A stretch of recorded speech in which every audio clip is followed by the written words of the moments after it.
Okay, guys, I'm going to go through the rough draft process of getting the essay done. And it's kind of odd. And I've put up a PDF to kind of walk you through it. But I want to make something clear. To get the essay done, I am not going to require that you go through this process. I am, however, going to strongly urge you to give it a try. So if you don't want to go through this process, you don't have to do it. So I'm going to grade you on your final essay and on the submission of that, and I'll go through that by the end. What you're going to be doing is submitting it through the submission link that I have on the economics page. So let's go there. Let's double check the calendar really quickly. And just so we know what's coming up, the Keynes discussion should all be done. And let's get going ahead to the next month. But December, the essay is going to be due on the 4th. It's going to be due on the 4th, okay? So that's what we're heading towards. So honestly, over the next week, you're going to be eating turkey, stuffing, mashed potatoes, and probably some other things. And I would urge you to really go through this process that I'm going to guide you through. Get it done, and you're going to see that this thing does help out a lot. And it seems very tedious. That, oh, I can just write it fast. But the thing is about going through a process is it walks you through stages, and you can take care of only a few things at a time because everybody's brain can only take care of a few things. And I've been going through this with some of my other classes, and having done this over the years, students do kind of like it. Yeah, it kind of makes sense. So let's go into the class. So you don't go there. Let's go to 104. And student view. So this is what you guys will see. And let's go down to the economic page. You guys know this. Let's go to the economics so we know what we're doing and see what we got. And here it is. There's the economics, and there's the readings, there's the lectures, and you should go through those. And before you go into the economics, economist, and again, I want to emphasize this. You do need to make a match between an economic theory, that's either Smith or Keynes, or excuse me, Smith or Marx or Keynes. Not three of them, but one of the three. And you need to apply one of those theories to one article from The Economist. Okay, and I'm going to start doing that for you today. And I need to be clear about something. I'm going to do this in a rough manner. And so this will be a kind of tedious video, so I need to give you a heads up.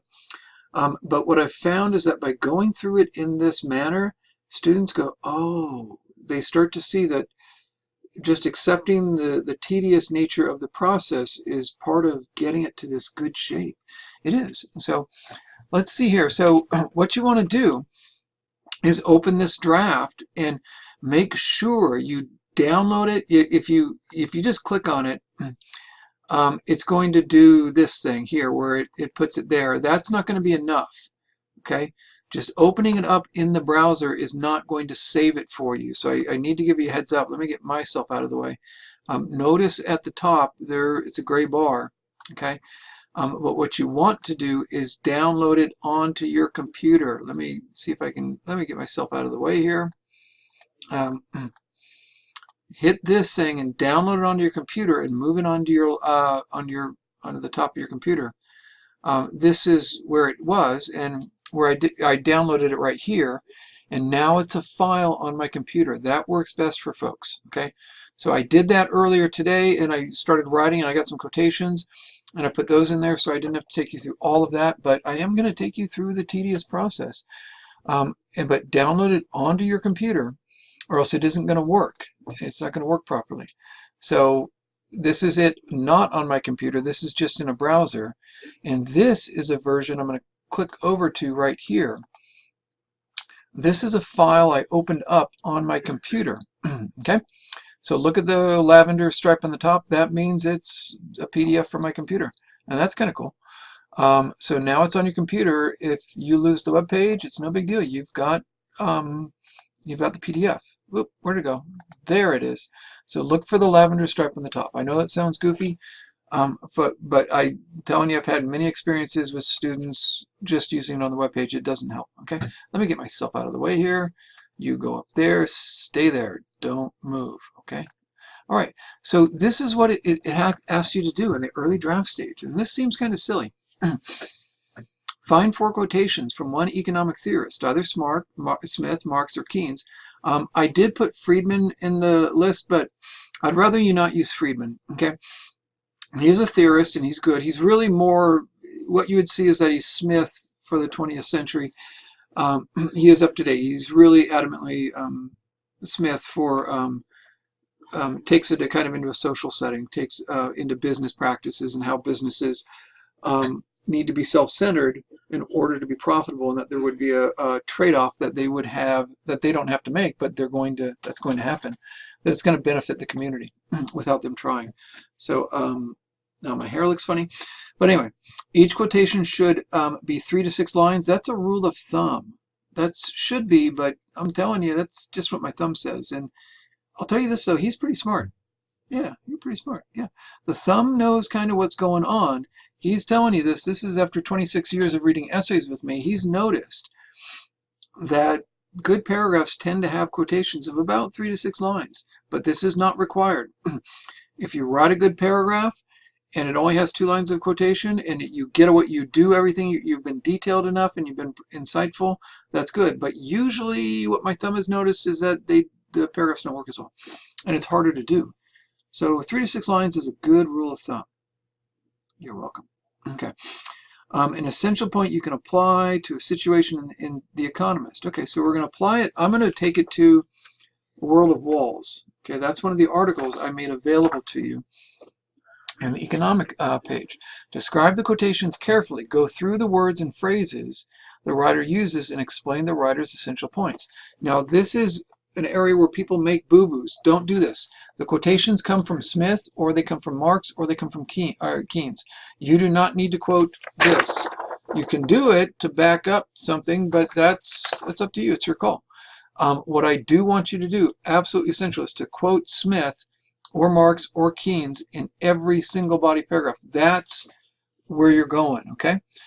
Then apply the theory to the contemporary situation. I'll try to get to that. But be able to adjust the theory as needed. Okay, so let's get into the actual article. And I went through, before I turned on the camera, I went through and I found some quotations that I thought were pretty cool in Smith. Because he's funky. He is. I tried to quote from his first body paragraphs. I'll tell you this. Let me see if I can find Smitty. I got him in here somewhere. And it just didn't work well. Trying to quote from his, and I chose to link Smith up to the Economist article. You can do any other one that you want. You can link Marx up to the Economist article. You can do anything. But don't do Smith and Marx. Just do Marx or do Smith. And I was doing Smith. I saw it as a better match.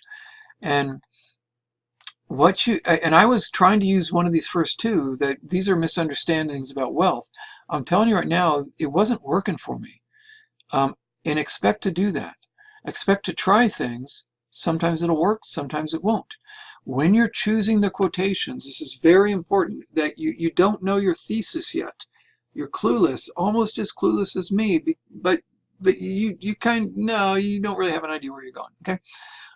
You go through the Smith and you find the quotations that are neat, that seem to make sense with this. And I found these quotations, and I'm not sure how they're going to work out. I don't know. I'm pretty dang clueless, okay? So let me show you this, and this is important that you understand I don't know what I'm doing, and that's perfectly fine. This was a very important quotation because it's on the effects of supply and demand. A country that has no minds of its own, and I'm thinking, man, that's what those laborers are doing.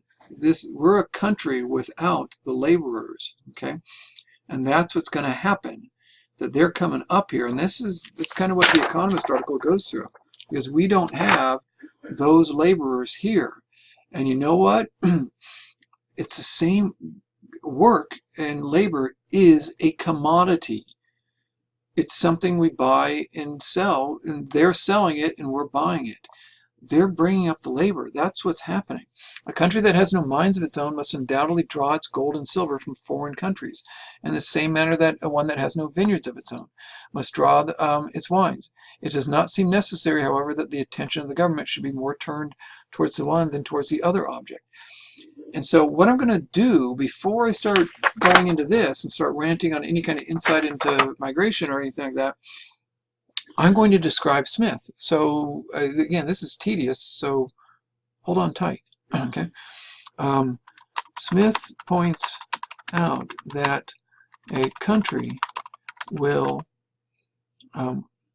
pull in any commodity that it needs without trying through the government to do so.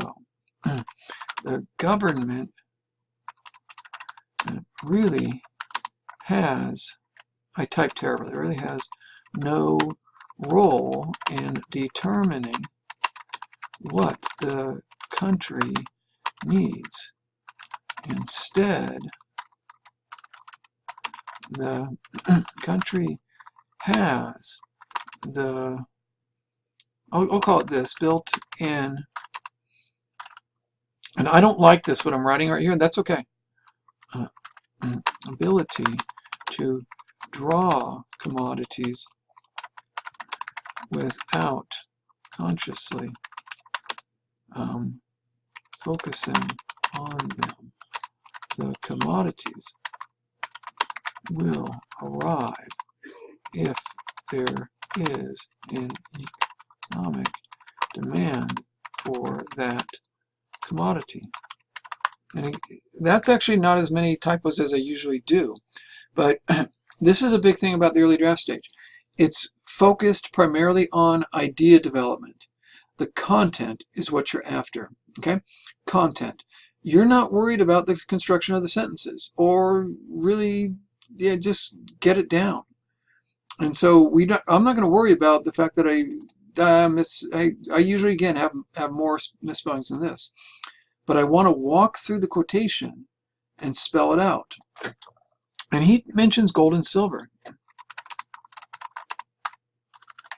Let me see.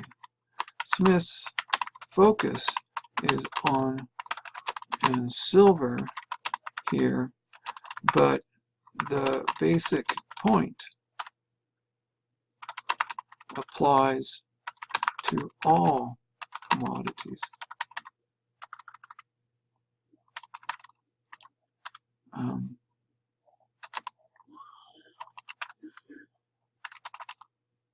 Including and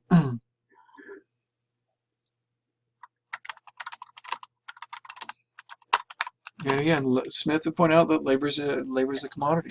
We buy and sell it. That's what we do. When you go to work, you're selling your labor. That's what you do. And your employer is buying your labor with their money, and you're buying their money with your labor. You're engaging in trade. It's money for labor. Okay. Okay. So that's what it is. I've described Smith. I haven't got really into this. Let's do it now. Now I want to go to the article, and I can point something out. And this is, if you look on the article, and again, I'm sorry for this as being so tedious. Actually, I'm not, but this is tedious, but this is how it's done. Okay. Now I want to apply Smith's idea to the article. And this is on the first page, and this is, where is it? Right over here. And it says this: in most rich countries, immigration is a political gelignite. Some of the biggest upheavals of the past decade, the election of Donald Trump, the rise of populism in Europe, Britain's vote to leave the European Union, are partly driven by the fear of mass migration. Okay, that migration is the arrival of a commodity. Smith misses that there is often a reaction to the migration of labor between countries, and this migration has triggered a reaction of what the economist calls populism. Okay, so that's what they're doing, and I'm typing like garbage here. But the Economist shows that this reaction is coming from a misunderstanding of how the movement of labor is an economic reaction that happens when there is already a demand. In this situation, there is a demand for Mexican labor and labor. What nations do they mention? I'll come back to that. And other migratory labor throughout America and Europe. Now, what you should notice, and I'm just going to do this body paragraph, okay, is that this is the rough draft. It's going to focus on 3 different things, okay? And the rough draft, you can't do everything. I've gotten the quotation first. What I ask that, I think this works better, okay? Get your quotation first. That's what I got here. Now, this is not the final copy. This is a rough draft, okay? I really want to emphasize this. And this is first and foremost my description of Smith right here. I have not gotten to the migration issue. I haven't gotten to it, okay? I'm in the rough draft stages. I'm describing, I'm getting a quotation from Smith, and I'm describing him. What that really does is it slows me down. It is so important to be slowed down. You can get more insight once you slow down and work with it more carefully. And that's all this is. It's written in a rough manner. I'm not going to worry about my style. There's no grace. There's typos. It's not just the typos. Those sentences are fairly rough. That's what it is. And then I'm going to go into applying it to the situation. The Economist points out that there's been a populist reaction throughout, and that this is a reaction against migration of labor throughout the European Union and throughout America. And these have been the primary areas where that populist reaction against migration has happened. Okay, but at core, what I'm saying is that there's a misunderstanding by the populists in the US and in Europe. There's a misunderstanding of how we are creating the demand in the US. And it's an economic factor. In other words, it's not something the legislature can create, nor is it something they can stop. It's not something they can create or stop, but it's an economic force that has to be accommodated some way or another. Okay, so that's what I've done. What I'm going to do after I turn off the video here is I found this quotation: gold and silver, therefore, according to him, are the most solid and substantial part of the available wealth. Now, if you don't remember, this was a quotation he had from John Locke, and this was where John Locke made an error. Gold and silver aren't the most substantial part of the wealth. In this case, Mexican labor is not, or migratory labor is not the substantial wealth of the country, is how I'm going to apply Smith. I'm going to first describe Smith and that there's no key measure of wealth. It's in the productivity overall of a nation, and that you have to let trade just take its course. Okay? So again, notice what I'm doing. I'm not siding with anybody clearly on this debate in a way that is familiar to a lot of people. I'm applying Smith. Okay?